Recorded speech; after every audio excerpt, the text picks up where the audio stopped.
All right. I pressed the go live button. In theory, we're live, but, I never trust this. So I need some kind of external confirmation of my existence. Some sort of recognition from an outside observer that I'm not just a brain in a vat imagining my own solipsistic nature. All right. Avi's Cotton Flower says we're live, so that's got to mean that it's real. That I think, therefore I am. All right. How's everyone doing? Trying to think what's interesting and new and spacey this week. It's not a lot. Things are getting a little bit quiet. Obviously, the big thing is that we're going to be leading up to James Webb now on the 22nd. We just posted I just tweeted about James Webb has finished fueling up. So they've been fueling up the hydrazine inside James Webb for the last 10 days, and they just finished it up. And it's kind of crazy. If you look at the pictures of the researchers, or I guess the engineers working with James Webb, they're all wearing these spacesuits. They had to evacuate the whole facility just the absolute core people could work on fueling up the hydrazine, because this stuff is so toxic and poisonous. And they have to take every single precaution to keep these people safe. So they just wrap that up. So now James Webb is fueled up, and so the next step is to attach the rocket attach the spacecraft to the rocket. And yeah, exciting. All right. So as always, this is the Monday live show. Got a couple of interesting events coming up that you should be aware of, which I haven't put into the calendar yet, but I will shortly. I'm doing an interview. There's going to be an interview with me tomorrow. So that'll go out on the podcast feed, so you'll be able to hear it. It's with the NYU Spaced Out podcast. We're going to talk for like an hour and a half, so it should be a lot of fun. And then I've got on Wednesday at 11 a.m. Pacific time, I'm going to be interviewing Michael Zemkov, who is a researcher working on putting a telescope out beyond the orbit of Saturn to get access to the lack of light pollution. And then on Sunday, which is kind of weird, I've got an interview with Peter Tuthill from Australia, and we're going to be talking about a telescope designed only to search for habitable planets at Alpha Centauri. So there's going to be a ton of interviews coming up in the next couple of weeks. So stay tuned for all that. All right. So as always, I've got a couple of prepared questions first, and then we will get into your live questions as we chat. Okay. Oh, yeah, and there we go. We've got interview on Wednesday, Weekly Space Hangout, Dr. Saverio Cambioni, and then, of course, Astronomy Cast on Friday. So lots and lots of good stuff coming up. Okay. Apparently, I just dropped a boatload of frames. Okay. So let me start the recordings. Set that. Okay. Recording the audio or video.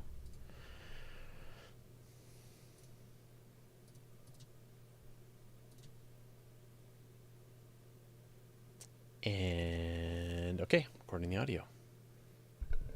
Here we go.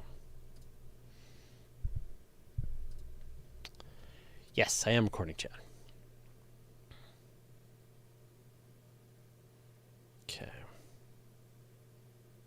Okay. Hello, everyone. Welcome to the question show. Your questions, my answers, as always, wherever you are across my channel. If a question pops in your brain, just write it down, gather them up, and I will answer them here. For many of you who don't know, I mean, maybe you don't know, but my actual job is that I'm the publisher of the Universe Today website, which is a space and astronomy news website. I've been doing this job for 22 years now. We have over a dozen science writers working with us, many with PhDs, reporting on all the cool latest space news. So if you want to get more space news, go to Universe Today. Just search for Universe Today in all the places, and you should be able to find our website. All right, let's get into this week's questions.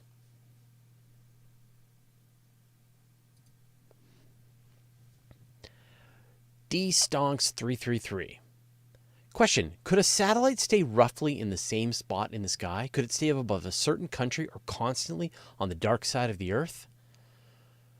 Yes, a satellite can stay on above a specific spot on Earth. And in fact, this happens all the time. There's a very specific name for it. It's called a geostationary satellite. And this idea was actually first thought of, we know, or we think of, by Arthur C. Clarke, the science fiction writer, who also happened to know a tremendous amount about satellites, telecommunications, and really kind of invented the concept of the modern telecommunications satellite.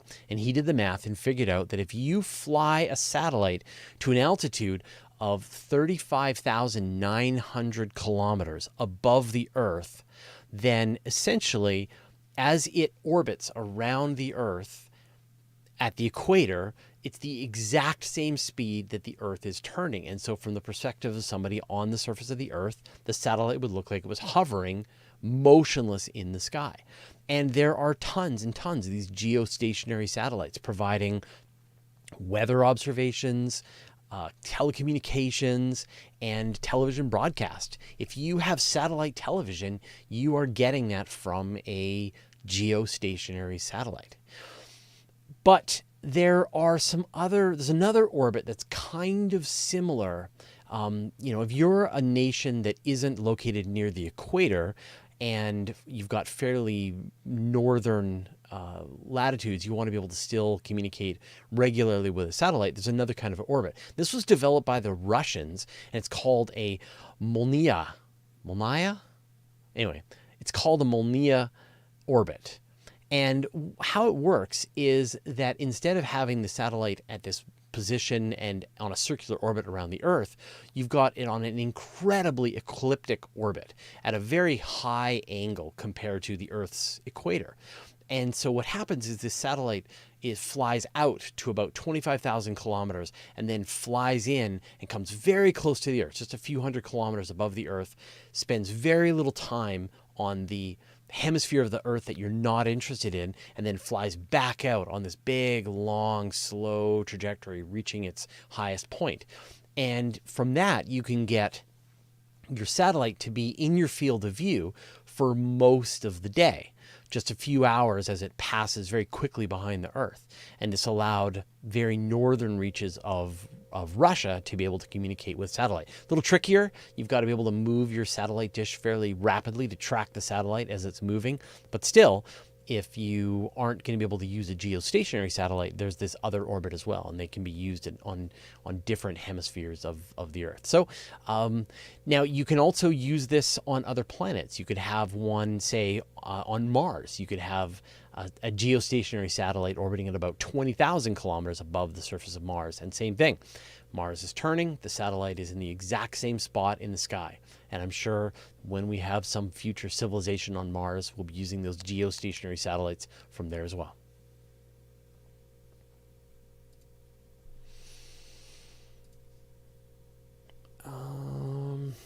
Okay. Colin Houseworth. If evidence was discovered that the universe is in fact infinite, wouldn't that also answer the Fermi paradox, since there would be another version of us out there? Maybe even one a long time ago in a galaxy far, far away. Nice Star Wars reference there. Yeah, so There are two possibilities. One is that the universe is finite. It has a very specific size and kind of wraps on itself like a 3D game of asteroids. And the other possibility is that the universe is infinite, goes on forever in all directions. And right now, astronomers don't know which of these is the correct answer. You know, if pressed, most of them would think that it's probably infinite, but we actually have no definitive answer either way that you can point with evidence and say the universe is finite or the universe is infinite.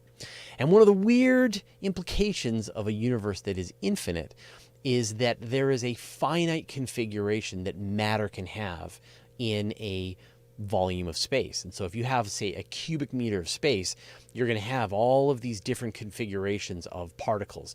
You could have, you know, the kinds of particles, the spin, the level of magnetism, the position, the velocity, all of this. And it turns out there is a finite number of pieces of information that you can use to describe matter in some area of space. And because, you know, if the universe is infinite, then you're going to get a situation where if you go far enough, and like it's like a really long way, you're going to get a repeat of one of these finite meters of space. And if you go even farther, maybe you're going to get a repeat of 2 meters and 10 meters and 100 meters and 1,000 meters and 1,000,000 meters. And the implication is that if you go far enough in any direction, you're going to start hitting repeats of stuff in the universe. Anything that can repeat will repeat an infinite number of times. Now, you can't get things that are impossible. So you can't get, say, unicorns, but you can get, I mean, I guess a horse with a horn is not that impossible, but like a magic horse with a magic horn. But anything that is possible, like the Earth, like regular horses and regular horns, you're going to get these an infinite number of times. And every variation thereof. And so somewhere out there in the infinite universe, there's an infinite number of Frasers having an infinite number of podcasts right now. And absolutely, that would totally make the Fermi paradox irrelevant. Where are all the aliens? They're out there an infinite number of times in every variation thereof. It's just that they're too far away for us to reach. They are way beyond the cosmological horizon, and so we could never communicate with them. It's like hard to really get across how far you have to go to start getting these duplicate finite chunks of the universe.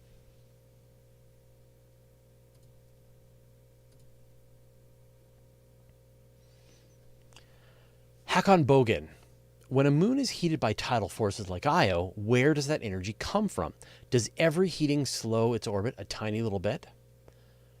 Yeah, so we know that Io is the most volcanic place in the solar system. It's covered in volcanoes. And then we know that Europa is heated. It has geysers. It has an ocean of liquid water underneath a shell of ice. Callisto, Ganymede, each of those are also heated up. And this is happening because of tidal heating from their interactions with Jupiter. And what's exactly happening is that Io is orbiting Jupiter so closely that the front side of Io is getting pulled differently compared to the back side of Io. And you have this tidal flexing that's going on.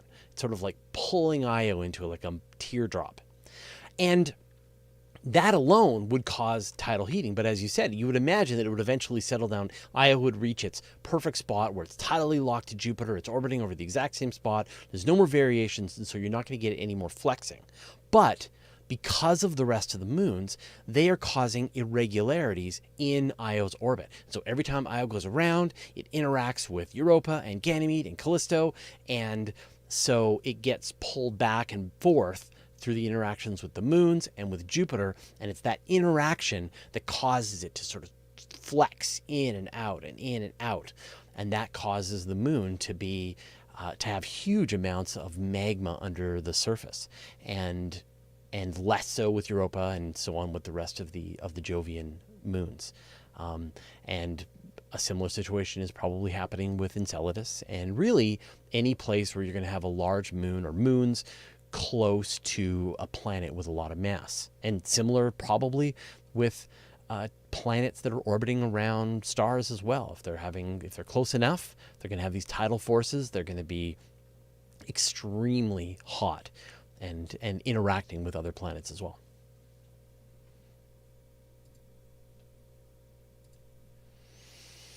Okay, so those were the prepared questions. So now we'll do the live questions.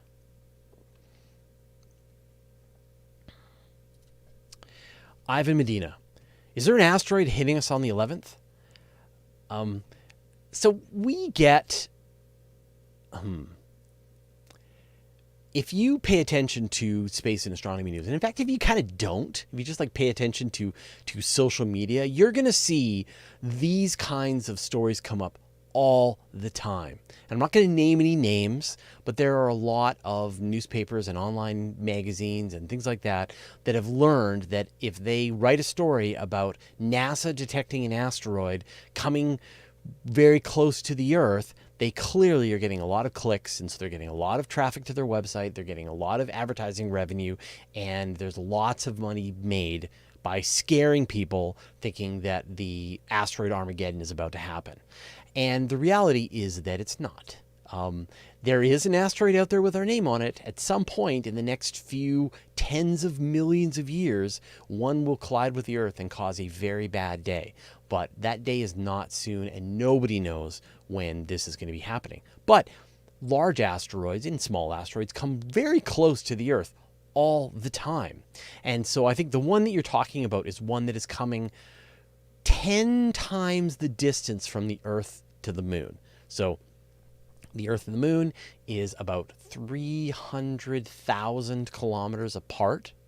And this asteroid, I think, is coming within 3 million kilometers of the Earth. That is not close. That is not dangerous. That's fine. And you get these stories all the time. And in fact, asteroids come within that distance on a regular basis. And in fact, they come much closer than that. Sometimes we see asteroids come within the distance between the Earth and the moon, sometimes within a quarter of the distance of the Earth and the moon, sometimes even closer than that. This happens all the time, and it's nothing to be worried about. So don't pay attention when these people are trying to scare you, is, I guess, the bottom line.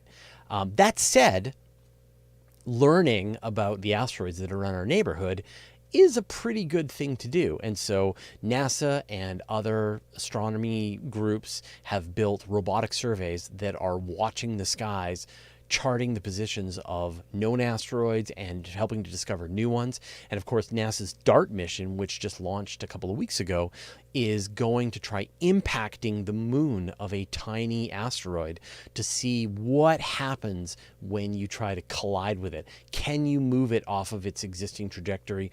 What would it take if we did discover an asteroid that was on a collision course with Earth? What would it take to actually be able to shift it away from its orbit and keep us safe? So ignore all of them. They're all just trying to scare you, to get you to click their website and to earn them money. But definitely pay attention to just the unfolding science and all the interesting things that there are to see in the night sky.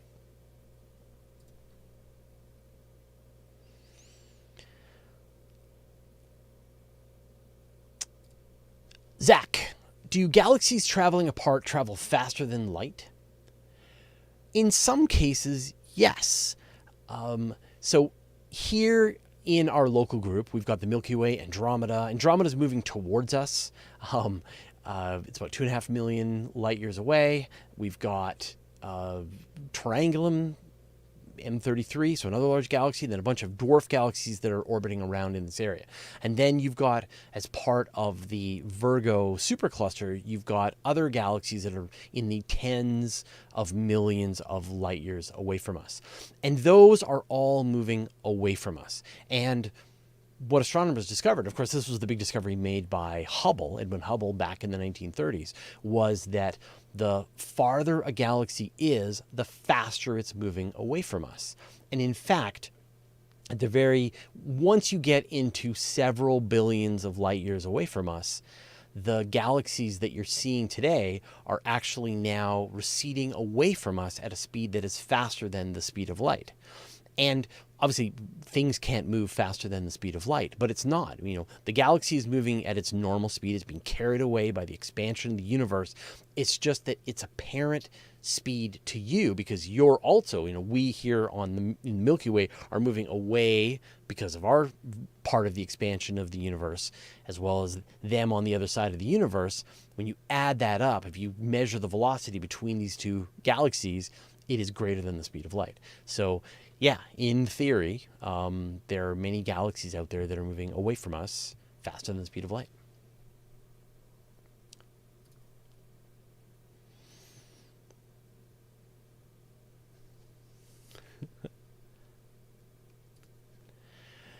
Nunya Bee's Knees. Is there an antimatter equivalent to photons? If so, could that be a potential candidate for dark energy? Photons are... Oh, this is another way. Okay. For various kinds of matter, there are an antiparticle of that matter. And this is a thing that physicists can produce in the lab. Not a lot, but they can do it. And in fact, it's used for practical purposes. So in a lot of hospitals, they have a particle accelerator that they can generate anti-electrons, positrons. This is again, they can generate positrons, which are antimatter versions of electrons. And these, as they move through your body, they interact with regular matter. They release a little bit of energy, and and doctors can use that to map out the interior of your body. So antimatter is a thing that is made and used for modern medical science and other purposes as well. But physicists have been able to create antiparticles of protons and other particles. But they don't do it with photons. And the reason is that the photon is actually its own antiparticle. So there is no antiparticle to the photon. It is its own antiparticle. And would that be a candidate for dark energy? No, because we see photons.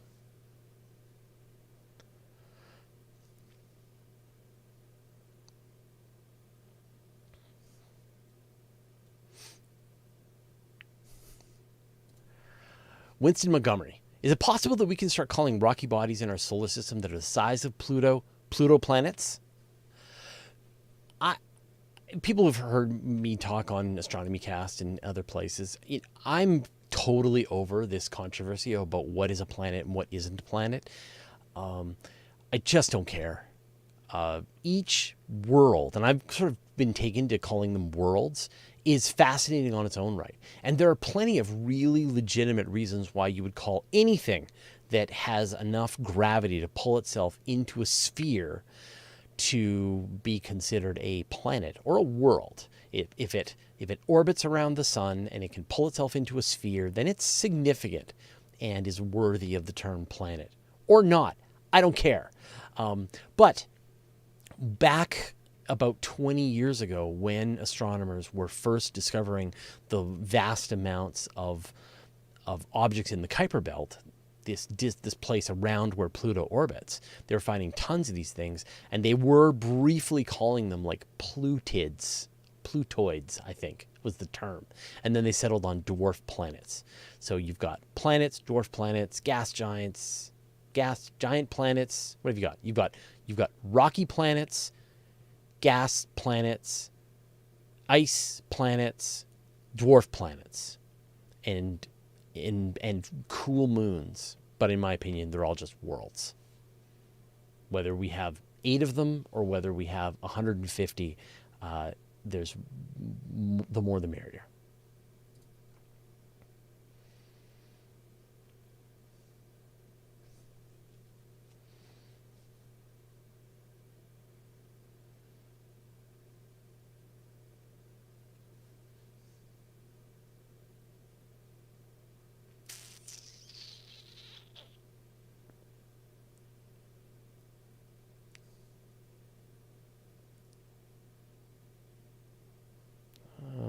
Apologies, just reading.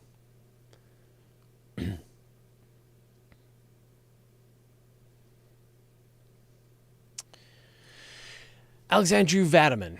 as we all know, our sun will keep getting bigger in time. In this case, what would be the possibilities for future generations to keep the Earth at the right distance? I mean, to move it further.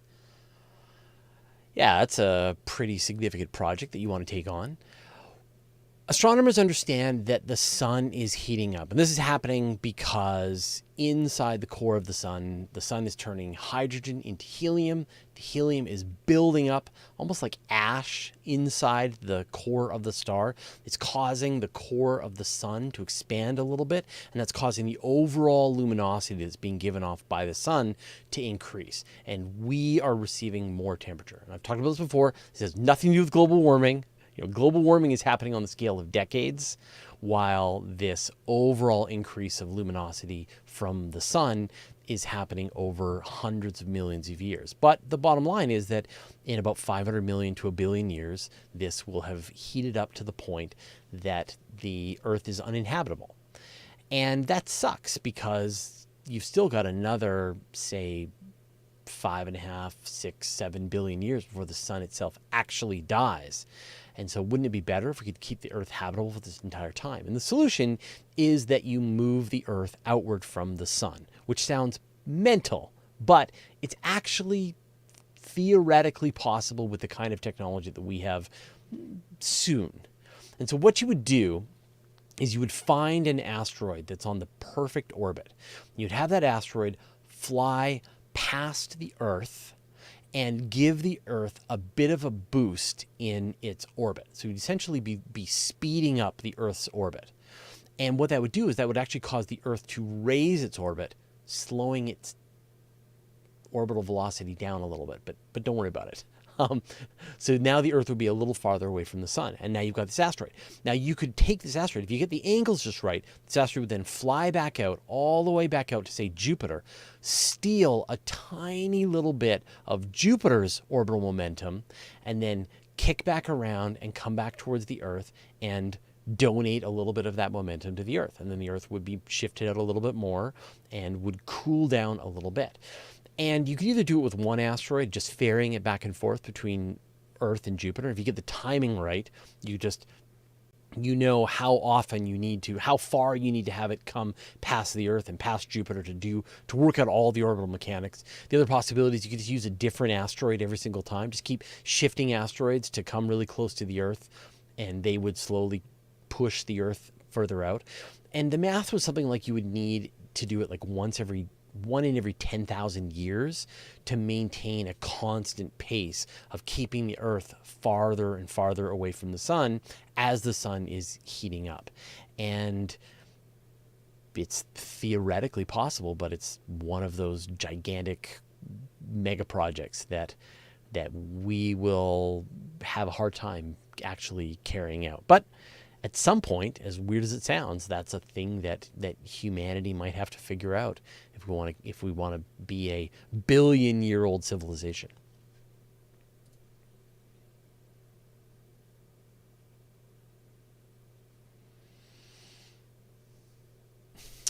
Crushnaut.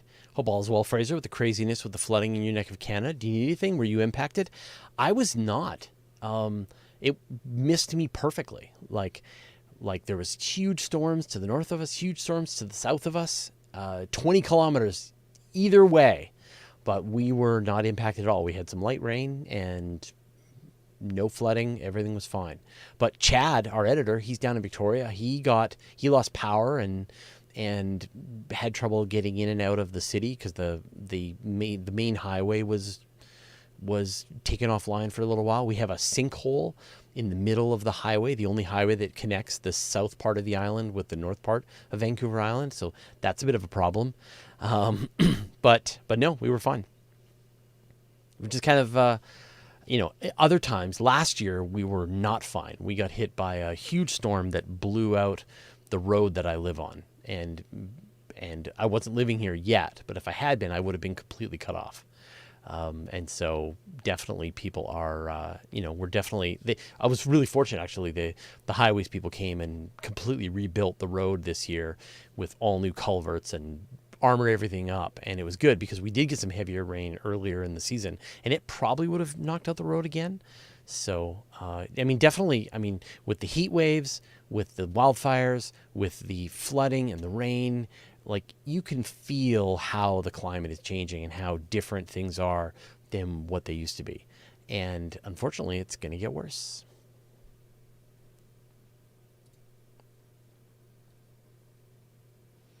So I don't know. Chad can. No. I mean, we're fine. We're fine. I mean, there's definitely charities. Red Cross, I think, is usually the one that people talk about or that are doing. I mean, the people that are hurt the worst were the ones in about 200 kilometers inland from Vancouver. They received just an absurd amount of rain. Their Some cities were cut off, like all of the bridges on one side of the city were destroyed and all the bridges on the other side of the city were destroyed, and they had no way to get out of their city or their town. Hope is the ironic name of this place. But Abbotsford is really bad. It's been really bad, but no, for us here, we're fine, 100%. It's been great. Really lucky, but which is good. I mean, it's nice that not everybody is experiencing a total disaster all at the same time. Sounds like you need to move to Ontario. So boring. Nothing ever happens there. Yeah. Ontario. People who come from Ontario move to the west coast of Canada. They don't go back.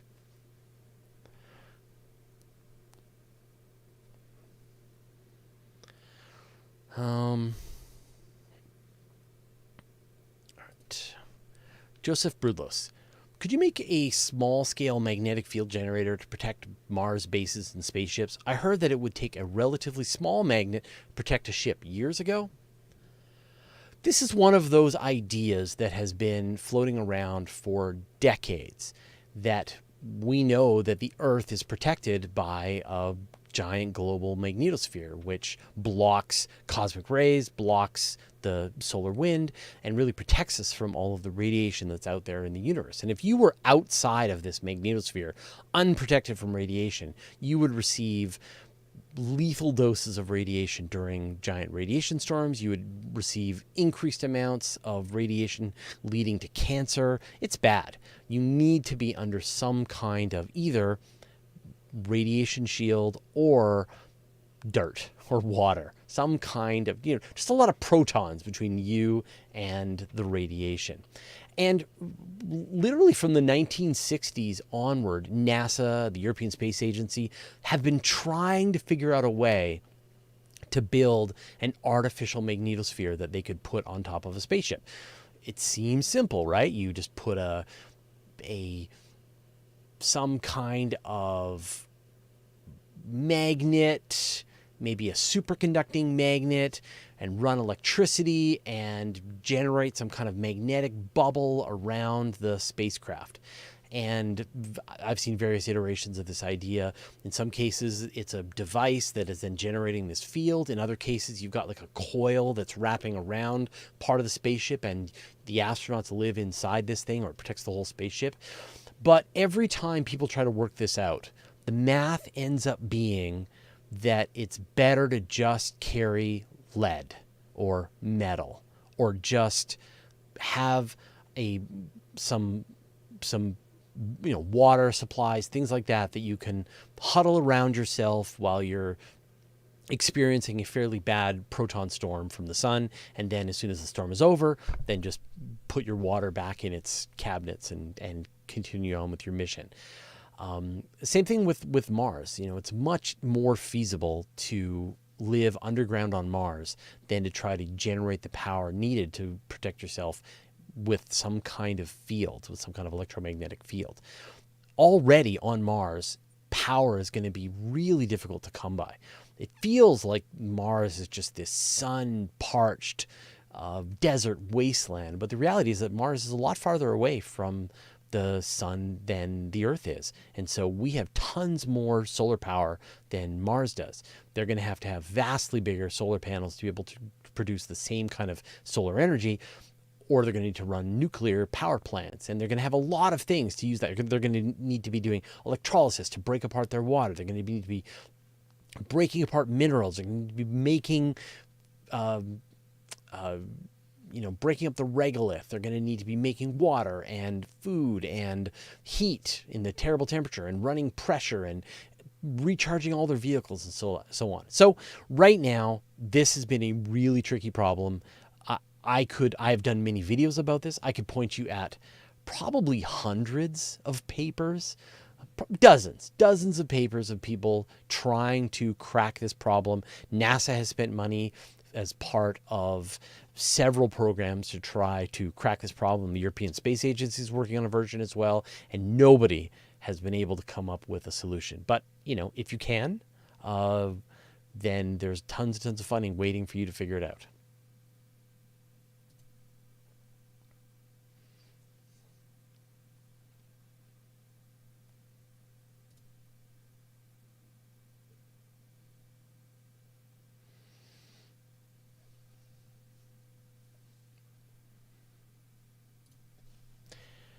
Elshar666. If all humans vanished today, do you think that we'd leave any evidence behind that we ever existed in a million years?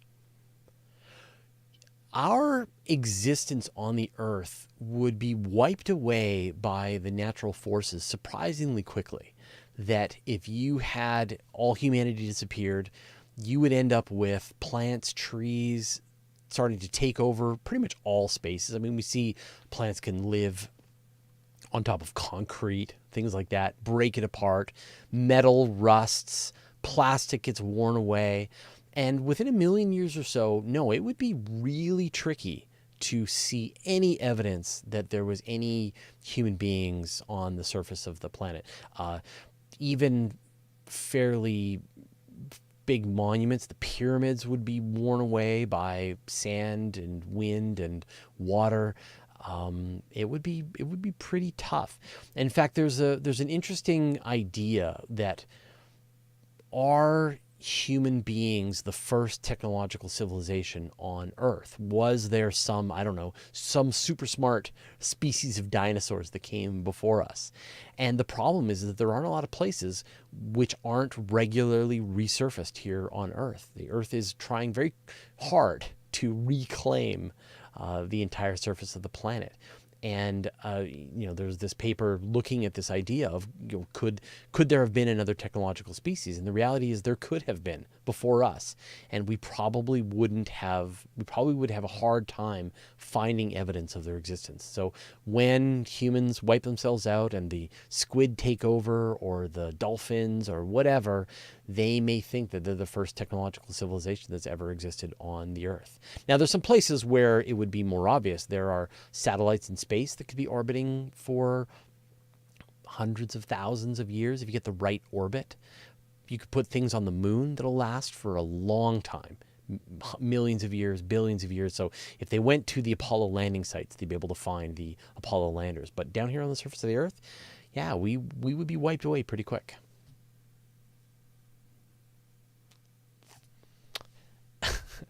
They will know us by our Twinkies. Yeah, exactly.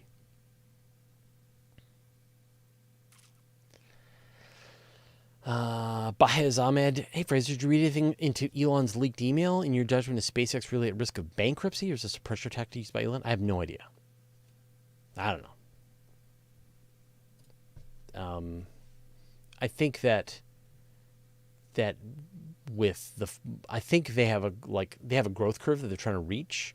And in order to be able to really ramp up production of Starlinks, which is going to be the cash cow for SpaceX, they're going to need Starship.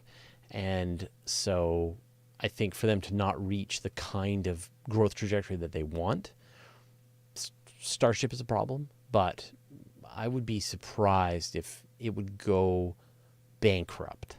And bankruptcy, doesn't really mean that much. Bankruptcy just means that you can restructure your finances. It allows you to push off some of your creditors, gives you a little more time to pay off some of your debts. It doesn't mean that the company folds under completely. So I don't know. I don't work for SpaceX, and so I don't really know what's going on inside the mind of Elon Musk or the people that work with him. But I do know that when you run a company, there's only so many times you can push that panic button and say, this is it. This is the big one. Everybody needs to pull all-nighters. We need to work really hard. You get one of those. maybe 2, if you're a really good leader, and then you return to a company of resignation slips. So we'll see.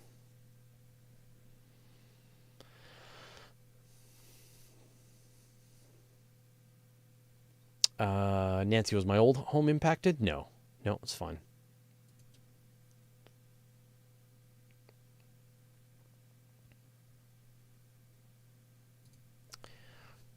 Dark by design. Question: do you wish to live 200 years from now to see all the discoveries? I do. People always ask, like, would you like to travel back in time or forwards in time? If you had to pick one, I always want to go forward in time. I want to know, like, I love to see the changes that are happening, the good changes. I'm sad and disappointed by the bad changes, but I'm excited by the good changes that are happening with technology, with our developments in, space exploration, the new discoveries that are being made, and things are accelerating. But I also definitely feel like I'm getting older. I just turned 50 this year, so who knows how many years left, how many decades left I have on this planet to be able to be a part of this. Yeah, I would love to go 200 years into the future. If I could, if you could guarantee me that there is a future 200 years from now, and I could, like, press a button and, but I mean, I've got my family, my wife, so I don't think I would press the button to go 200 years into the future, but I would love to know what the future holds. I can't wait for all the interesting things that are happening.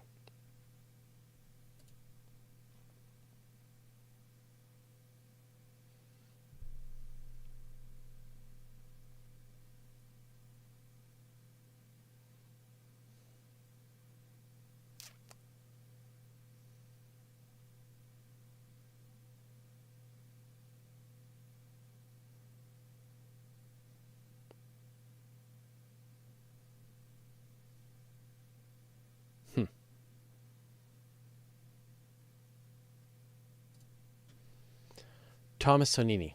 Hey, Fraser, simple question. Why are the rocket stages launched facing up and then decoupled, rotated, and reassembled in orbit instead of being launched in their final arrangement? I don't know if this is a thing that happens on a regular basis, but the one that is obviously that was done like this was during the Apollo program, when the Saturn V would launch with all of the stuff on the top of it topped by the capsule, and then once it got into orbit, once its various stages had been removed, it would detach, turned itself around, pulled the lunar module out, and then with this new stack, it fired and went to the moon. And part of the reason is that when you look at the shape of a rocket, you want to have the pointy end at the top, and the pointiest part is the capsule, the return capsule, and then you put everything behind that. But you also need to have a rocket engine for the command. What's the name? The command stage. You also need to have a rocket for the command portion. You need a rocket on the lunar portion, on the ascent stage. And so that was the configuration of how they were going to unfold these various pieces as they reached the moon, performed their mission, and came back to Earth and re-entered the atmosphere with the capsule. So that's why everything was the shape that it was. But I don't know of other examples where they go through this maneuver where they pull the rocket apart and reorganize it. When Starship finally flies, and if they get to this future version where it's refueling, the plan is the Starships will launch. They will, one will be in orbit, another one will come up beside it, or maybe they'll go end to end. I'm not sure what the current idea is. They'll refuel each other, and then one will return back to Earth, and another will come up and refuel it, then come back to Earth, and then the rocket will continue on to its final destination. So I think you're just seeing one stage, the Apollo missions, and that won't be the configuration that all rockets have to use. It just depends on the mission.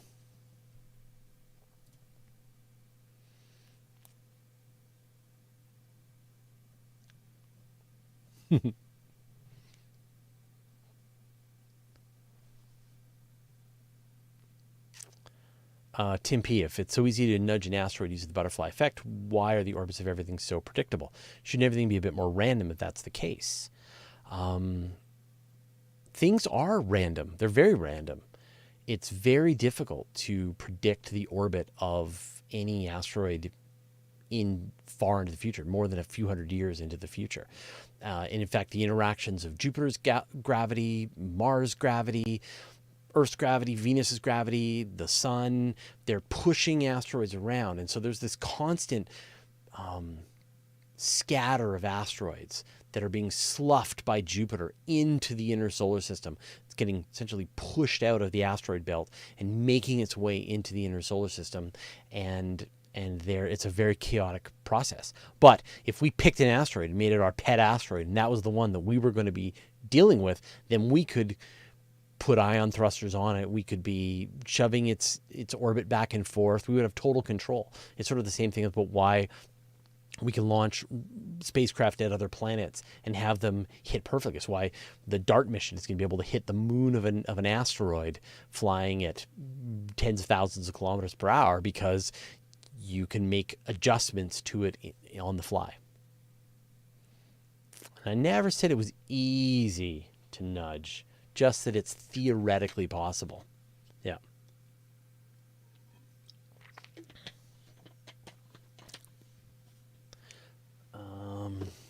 Does my water bottle look like a galaxy? I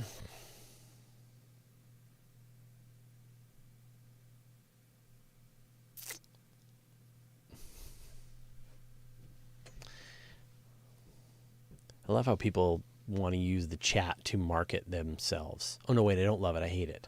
That's right. Okay. Chat, I love the colors. If you're watching this, I love the colors of the used times, which is so great. All right.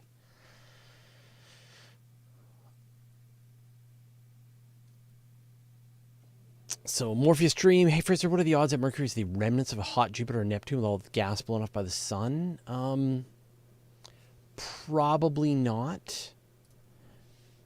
Although there would be multiple Mercuries, Earths inside gas giant planets, but it's more likely that it's just rocket. There would have been lighter material that was blasted off, but not a giant planet's worth. You just couldn't even get the planet forming in the first place. All the lighter material would just get blown away. Sir Vortek, you're asking about the difference between Alpha Centauri A and B. And Proxima Centauri, Proxima Centauri A and B. So Alpha Centauri is two twin stars. I'm not sure the difference. I mean, they're both stars kind of like the sun. One's a little bit bigger, more massive than the other. Proxima Centauri is a red dwarf, so it's vastly smaller and lighter but it's only a single star. So you've got 3 planets in the Centauri system. Alpha Centauri A and B, and then Proxima, which is much farther away from them.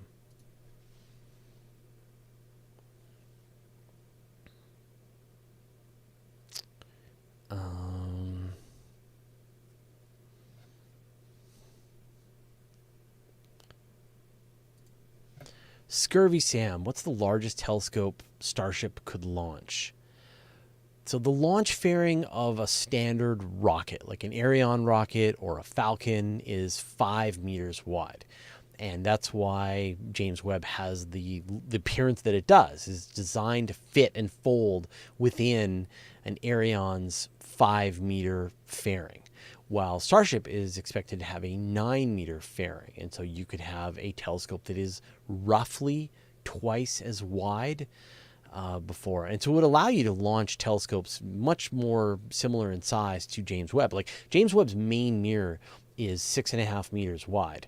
And then its sun shield is gigantic. But in order to fit James Webb within the 5-meter fairing of the Ariane space, even the main mirror had to fold up and be able to be deployed. But in theory, if it was in Starship, you could launch without having to fold it up. And people have tried to figure out ideas of like, what's the biggest telescope you could launch inside, like the version of Louvoir that you could launch inside a Starship, and you could have an enormous space telescope.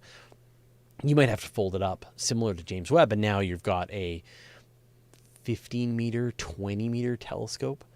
But I don't think we're going to have, the next generation of big space telescopes are going to be assembled in orbit. They're not going to be launched in one go like James Webb or Hubble or Nancy Grace Roman. They're going to be assembled in orbit, kind of like the International Space Stations. You're going to launch one part, maybe the main bus, and then you're going to launch more parts, the mirror, and then the bus is going to have robotic arms, and it's going to be able to grab all these pieces and assemble a telescope around itself. And NASA has worked on some proposals to actually do this, and it seems pretty feasible at this point.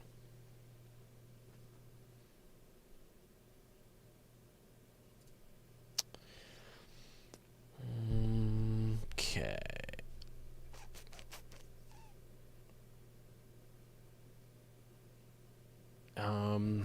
Dico Rivanto, why do interplanetary spacecraft have a silver foil like wrapping over the comms dish? I'm not sure why they have it over a comms dish. I mean, a lot of it is like radiation shielding, but I'm not sure why they have it over top of the dish. I have to look into that. I don't know.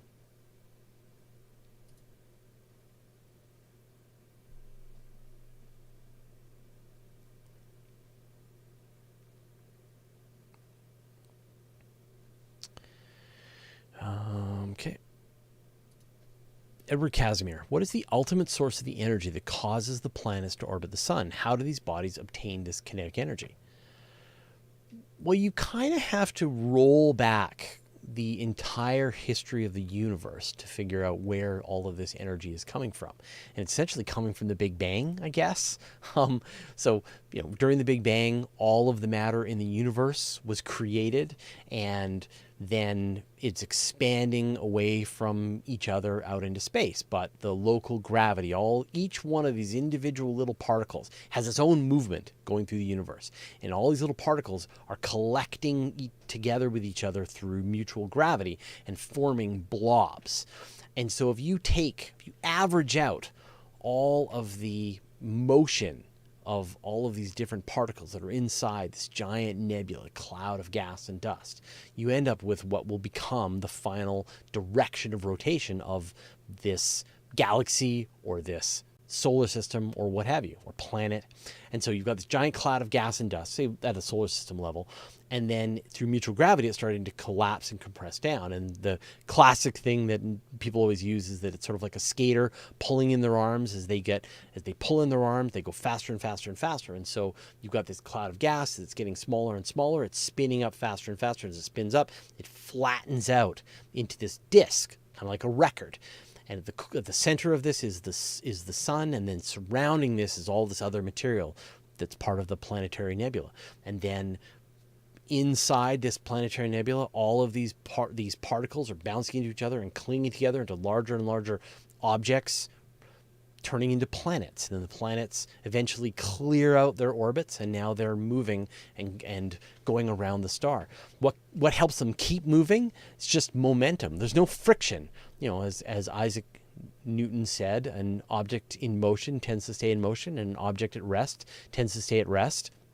There is nothing to stop them. There's no friction. They're not bumping into anything, so they just keep moving around and around and around, held by the gravity of the sun. So what is the source of the energy? Like the leftover velocity and momentum from their existence at the Big Bang, I guess.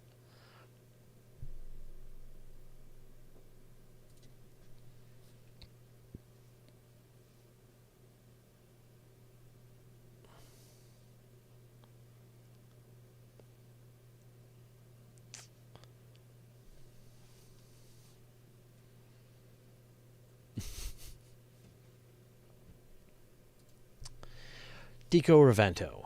Will Starship wreak havoc on planetary protection with its massive size and the possibility that the first attempt landing on Mars might be explosive? I mean, when we're at the point that starships are flying from Earth to Mars, there is no way that they're going to be able to be cleaned at the level that is required to perfectly prevent planetary infection.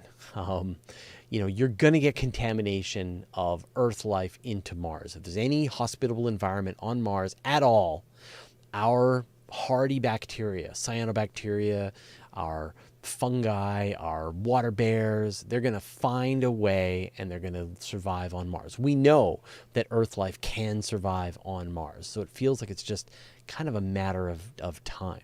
And NASA and the European Space Agency and the Chinese, etc., when they build a rover that's going to go to a place that is potentially that you could potentially infect life, contaminate life with Earth life forms, they clean their spacecraft very carefully. They take them apart, they bake them in a autoclave, they try to kill off, they clean them with alcohol, they try to remove any possible life, and then they assemble the spacecraft bit by bit in a giant clean room, and they try to minimize the number of bacteria particles that are on any one of these spacecraft. And when you've got like Starship and you've got all these people loading on board and you've got all this stuff and supplies and the Starship is launching, there's no way they're going to be keeping it clean. And so if life can contaminate, then it will. And at that point, all bets are going to be off. So this is another one of those situations where Elon Musk is just making decisions unilaterally for science and humanity. And it would be nice to come up with some strategies on how to minimize the chances of infecting Mars with Earth life. And the best idea that I've seen is that you just create an exclusionary zone. You find a place on Mars that you're fairly sure is very inhospitable, and then you arrive with very clean spacecraft. You examine very carefully in an area, make sure that there's really no life forms in the rock, under the rock, dig down tens of meters, search for any evidence under the regolith, and then create a zone which you have said is safe. You make sure that people don't go outside of that zone while they're beginning and can do more and more exploration. And then you slowly expand your zone as you learn more and more about Mars. And hopefully that's what will happen.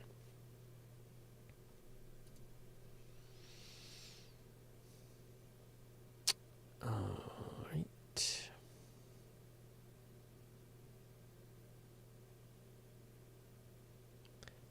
Agro Nerd, your personal guess, life on Europa? If yes, what kind of life form? Yeah, the European space whales. We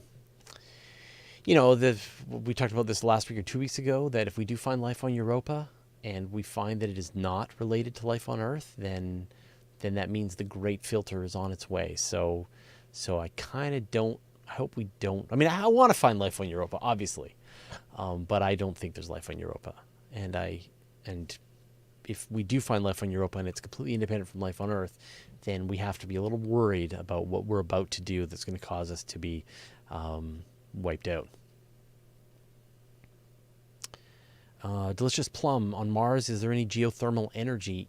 There is, but not enough to use feasibly on Mars to power your colony in that way.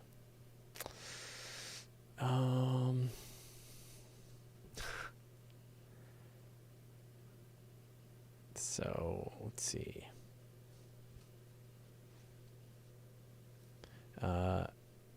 Lou Perez. Okay. Lou Perez. Why can't we find the ninth planet? It's not very bright. It's really far away, and it's really hard to see. And astronomers have used the most powerful telescopes that they can to scan as much of the area where they think Planet 9 is, and so far they haven't found it. They think it's there because they can detect its interactions with the other objects in the Kuiper Belt, but they haven't been able to actually find it. And it might mean that the orbit's a little off than what they're expecting. It might mean that it doesn't exist, and there's some other explanation for why the orbits of all these other objects out there have been perturbed. And it might just mean that we need better telescopes, that it is darker, it is less reflective of sunlight than astronomers were calculating. Maybe it's smaller than we're anticipating, and it's just going to require a better survey. The tool that's probably going to find it, the observatory, is going to be the Vera Rubin Observatory, which is this enormous fast telescope that's going to be coming online next year in 2022. And it's going to be scanning the entire sky, the entire southern sky, every couple of nights, and should be the one that will find Planet 9 and more out in the outer solar system. So this is kind of how science works. You have some predictions, you follow up with observations, and you can either confirm them or deny them depending on what evidence you're able to gather. So hopefully we will learn of Planet 9 in the next couple of years. It'd be great if we did. Okay, those were the questions for the show. So I'm going to do the bumper, and I'll stick around a little after that. More questions in a second, but first I'd like to thank our patrons: Pamela Morgan, Morag Williamson, Chica Tika. This again.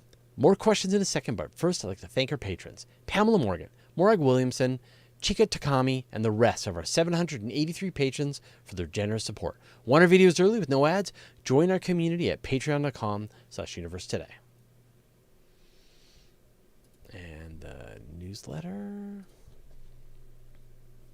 Okay, I'll do the ending. All right. Thank you, everyone. Those are all the questions that we got this week. Super fun, as always. Remember, if a question pops in your brain anywhere across my channel, just write it down. I'll gather them up. I'll answer them here. And if you want, join me every Monday at 5 p.m. Pacific time, and we'll do the show live. And you can ask your questions here and even do follow-up questions. It's a lot of fun, and it's a much longer show. So come and join me on the next live stream, and I'm sure there'll be a notification for the next live stream somewhere around here. All right. We'll see you next week. And then the outro. If you want a single comprehensive resource for space news, you'll want to subscribe to my weekly email newsletter. Every Friday, I send out a magazine of space news with dozens of stories, pictures, brief highlights about the story, and links so you can find out more. Go to universetoday.com/newsletter to sign up. It's totally free. And did you know that all my videos are also available in a handy audio podcast format so that you can have the latest episodes as well as special bonus material like interviews with me show up on your audio device? Go to universetoday.com/audio or search for Universe Today on iTunes, Spotify, or wherever you get your podcasts. I'll put a link in the show notes. Thanks to all the moderators, and a special thanks, as always, to Chad Weber and Nancy Graziano. Okay, I'll stop the recording.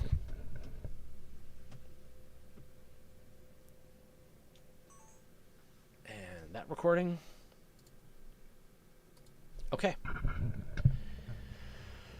Throw a question. Why do you do the intros and outros for every video? Apart from thanking the patrons, nothing seems to change. The thing that changes is the audio environment. So right now, if you listen, the furnace is going inside the trailer that's got like a background sound. There's the place that I'm sitting inside this room. All of that can have an effect. And so it's actually easier for me to give Chad totally consistent audio for the entire episode than for him to cut and paste and use parts. We've done it in the past, and you can literally hear like that audio sounds a little bit different, and it's because it was reused from some other chunk. So it's much easier for me to just reread the whole thing every time than for us to reuse it. Fraser's a human cart machine, but more reliable. So, yeah. There you go. So Chad's saying that for where he was, a bunch of highways had mudslides or were wiped out in sections who were cut off by roads from the rest of Canada for a bit. And still are in some places. Like, it's still bad. We're definitely not operating at full capacity right now. For the after show question party, will there be Tim Biebs? Yeah. That's hilarious. I don't know if you see.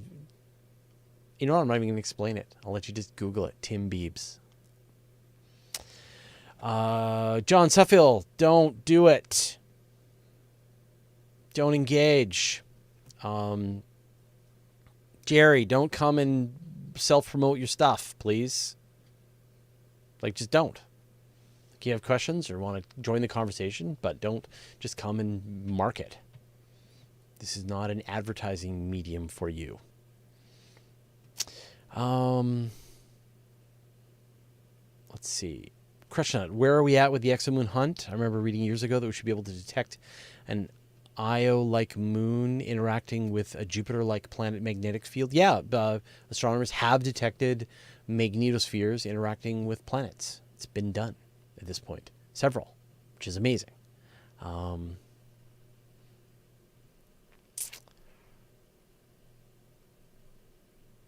Arjone, do you think it would be fun to do an Exolore with Moya? Yeah, absolutely. Anytime. I've said this before. Anyone who wants to invite me on their podcast, I'm there. I'll show up. Happy to do it.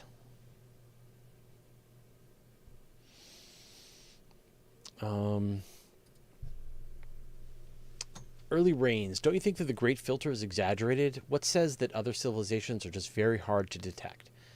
So the heart of the Fermi paradox, the heart of the Great Filter, is that it's not about aliens are very far away. It's that anyone who achieves spacefaring civilization technology can then send self-replicating robot probes out to other star systems, and when they arrive at those other star systems, they will build more of them, and they'll go to other star systems. And so within a couple of million years, 10 million years at the most, you will end up with spacecraft on every single star system in the entire Milky Way. And it doesn't matter where it starts. If you have the aliens start down on one side of the Milky Way, a few million years later, they will have explored the entire Milky Way. So that's the core of the argument, and that's really what Fermi was thinking. Is his question was, where is everybody? And think about our current technology. Like, we are now able to send spacecraft to other planetary systems. Sorry, we're now able to send spacecraft to other planets in the solar system. Our artificial intelligence and robotics work is increasing. You can imagine in 100 years, 200 years, we'll have the capability to send a robot that'll build copies of itself and then build more copies of itself. The amount of energies required to go from star system to star system are vast, but they're not impossible. And if you're willing to be more patient and take a longer, we've seen from Oumuamua and Borisov that rocks can make the journey from star system to star system. And so it's, if space travel is impossible, then that would absolutely explain that alien civilizations are really far apart. But if space travel is possible, then it feels like it would be inevitable that you would end up with robotic probe factories in every single star system across the entire galaxy. Because that's what we're going to do. Like we're going to try to do this in the future. We're going to build self-replicating robot probes, and we're going to send them to Alpha Centauri, and when they get there, they're going to build more robot probes, and they're going to send them to Proxima Centauri, and they're going to go to Wolf 359. Like, that's what we're going to do. And so it seems like we would expect other civilizations to do that, and yet as we look out into space, we don't see it happening. And you think it would be really hard to see it, but again, within really just a few hundred years, we will reach the point in our energy use that we'll be using up the same amount of energy as is released by the sun. So, and that's a Dyson sphere, or Dyson swarm. And eventually a civilization could use up all the light from all of their stars, and that's a type 3 civilization. So the question is not like, why don't we receive their signals, or why don't we point our telescopes and see the civilizations? It's why haven't these other civilizations filled the solar system with their robotic spacecraft factories? And that's the thing that we don't see. And the analogy that I always use is a sandwich that's got mold on it.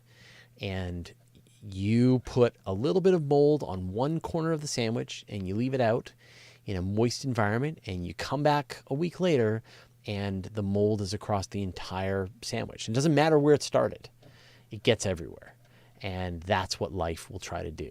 And yet we don't see it. So either nobody was able to take that step of sending spacecraft to other star systems, or we're alone, or we're the first, or we're the most advanced.